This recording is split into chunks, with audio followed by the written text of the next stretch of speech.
बोलिए बागेश्वर धाम की जय, बोलिए सन्यासी बाबा की जय, बोलो हनुमान जी महाराज की जय। धर्म प्रेमी सज्जनों, प्यारे मित्रों, आज श्रीमद् भागवत कथा ज्ञान ये गंगा का आखिरी दिन है। आज मेरे गुरुदेव भगवान की विदाई भी होगी।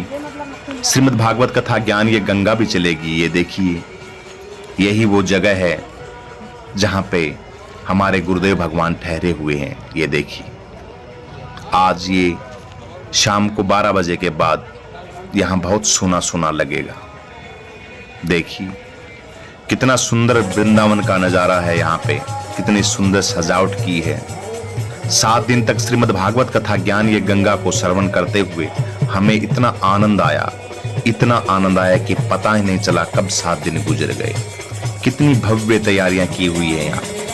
यजमान को परमपिता परमेश्वर उनकी जो इच्छा है वो पूरी करे।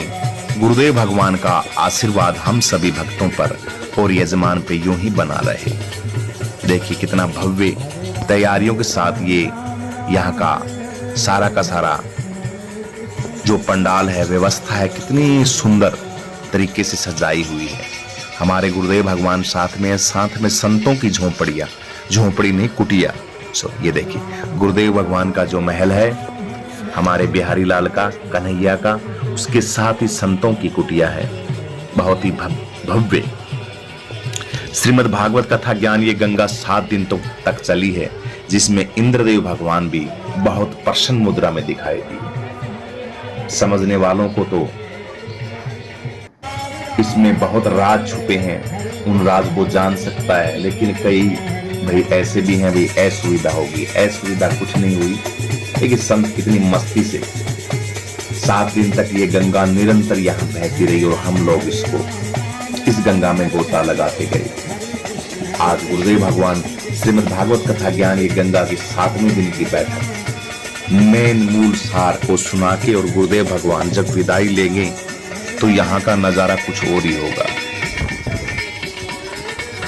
सब तरफ सुना ही सुना हो जाएगा, क्योंकि सत्संग का एक ऐसा प्रभाव होता है, वहां की इतनी वृत्ति बढ़ जाती है सतोगुण की कि वहां की जो धरती है उसके अंदर इतनी पॉजिटिव ऊर्जा आ जाती है। तभी तो कहते हैं कि सत्संग में आने से या कथा सुनने से हम खुश क्यों होते हैं, शरीर में हमारे खुशी क्यों आती है, क्योंकि वहां की जो चेतन वृत्ति है, वहां की जो भूमि है, वहां का जो सत्संग है, वहां का जो पर्यावरण वातावरण है, वो ऐसा हो जाता है गुरुदेव भगवान के आने से कि वहां एक ओजोन परत बन जाती है पॉजिटिव ऊर्जा की। और जब गुरुदेव भगवान जाते हैं तो चीजें अपना प्रभाव तो डालती हैं। यही वो स्थान है जहां पे मेरे गुरुदेव भगवान ठहरे हैं। यही वो कुटिया है, संतों की कुटिया के साथ। कितना भव्य चाव के साथ। यही तो होता है ना, सत्संग करो, कथा करवाओ, अगर मन से नहीं करवाई, दुखी हृदय से कोई भी काम करोगे तो वो सक्सेसफुल नहीं होगा। अगर करवाना है तो थोड़ा हो, लेकिन खुशी के साथ करवाइए। 200 एकड़ जमीन बिल्कुल खाली रखी थी यजमान ने, और गुरुदेव भगवान के देखिए कितना सजाया भक्तों के लिए। खाने पीने की व्यवस्था, ठहरने की व्यवस्था, अपने हिसाब से कोई कमी नहीं छोड़ी यजमान ने, तन मन और धन से। ऐसे यजमान हमारे हैं। उन यजमानों को हम साधुवाद बोलते हैं, धन्यवाद बोलते हैं कि ऐसे दिव्य अनुष्ठान अगर वो करवाते हैं तो ऐसे गुरुओं के और संतों के दर्शन करने को हमको मिलते हैं। हमारा आप वो तो स्वयं तो तर ही गए, उसके साथ साथ करोड़ों जीव और तर जाते हैं। आनंद आता है उनको।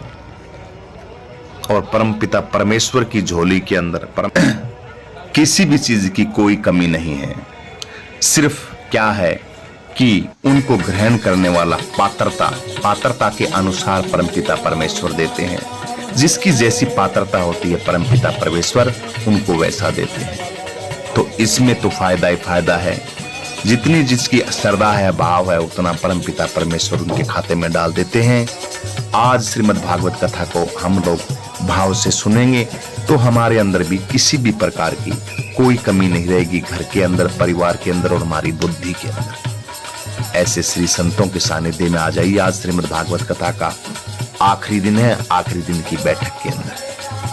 कल वो महान विभूति अपने धाम पे होंगी, फिर कभी दोबारा आएंगे तो फिर गुरुजियों के दर्शन कर लेंगे।